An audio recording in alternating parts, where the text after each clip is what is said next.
And every boys team we play has at least 3 girls on their teams. And there are lots of boys teams, and many of those girls are going to make the elite team if they join the female program.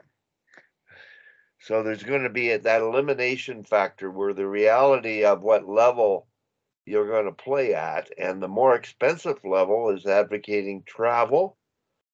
They want to keep the teams to 2, and I think they could have 3 teams here, especially if the girls that are involved in boys leagues get into girls leagues. Because as Tom said, they play the game differently. They play with their heads. They think the game. And Tom's teams in particular is passing the puck unbelievably well. So the dilemma, I'm just not sure how to deal with it. But I know in Calgary, with girls hockey Calgary, the people that are in place are like-minded to us. And I think keeping the philosophy of why they're doing what they're doing, keeping kids in the game, and keeping that cost factor in mind is really going to be a key thing going down the road. So, Mike, go ahead.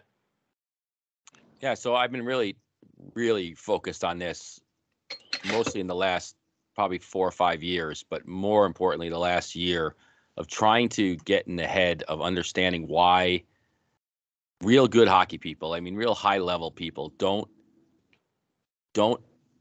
think that you can't run a competitive, developmental, high intensity, high performance environment without having to get on a plane and without having to go seek the same talent you already have in your building.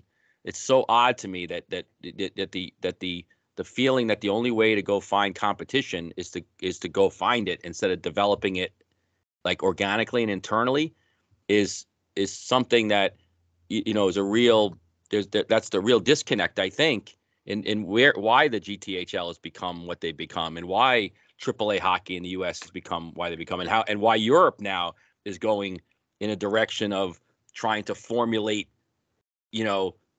super teams earlier and earlier and earlier in their age group, as opposed to community hockey until you're 16 years old and then you move into your club pro team. So it's because to me it seems like it could be done. It happens in other environments.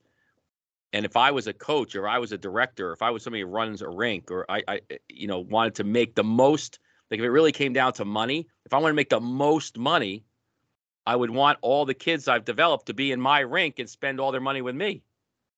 And it's so odd to me that you would give your money to Air Canada and the Hilton and Mobile instead of giving it to me. So I don't know if it's a lack of education or understanding, laziness.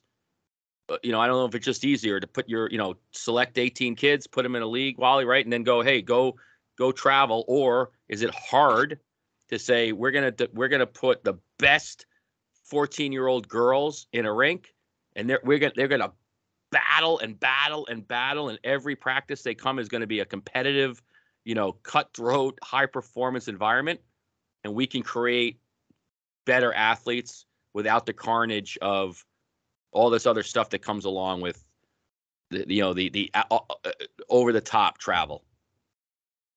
And I don't know, it's been very hard for me to kind of break that mold with people, and I frankly don't. And I think my frustration is I don't see how they don't see it.